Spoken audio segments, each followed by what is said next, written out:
Nous sommes en train de parler d'un enjeu planétaire, d'un enjeu qui concerne l'humanité et d'un enjeu qui concerne des êtres humains. L'agenda 2030 est un agenda ambitieux, mais il est le fruit d'un consensus qui met l'accent sur la problématique du XXIe siècle. Et la problématique du XXIe siècle est claire. Il faut plus de solidarité, plus d'engagement, plus de détermination, changer de mode opératoire, changer de manière de voir les choses, dépasser les logiques du XXe siècle, qui étaient des logiques de domination beaucoup plus que d'équilibre, pour aller vers un monde beaucoup plus harmonieux. Et l'harmonie veut dire deux choses fondamentales. Elle veut dire mettre fin à l'exclusion, à la pauvreté. Regarder encore plus du côté de ceux qui sont les plus vulnérables dans le monde.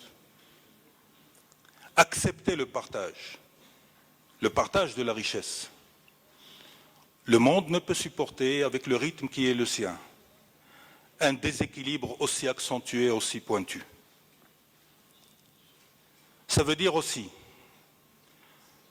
que l'autre menace qui nous guette, liée au changement climatique, nécessite également plus de détermination et plus d'engagement. Nous sommes en train de parler d'un changement de paradigme. Nous sommes en train de parler d'une nouvelle civilisation, d'un nouveau monde un peu plus égalitaire, un peu plus ouvert, un peu plus équilibré pour l'humanité. 2015 a connu deux faits majeurs qui marquent, à mon sens, un changement dans l'état d'esprit du monde. C'est naturellement les objectifs de 2030 qui mettent l'accent sur les deux piliers fondamentaux qui sont le développement, la lutte contre la pauvreté, mais également les questions liées au climat et à l'environnement. Mais c'est aussi l'accord de Paris, qui a été le fruit d'un consensus accepté, qui démontre un engagement de la communauté internationale et une prise de conscience. Ces deux avancées sont importantes. Elles ont été consacrées par, naturellement, la ratification au mois d'avril à New York.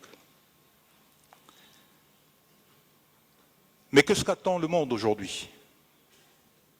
Il attend des actes. Et les actes,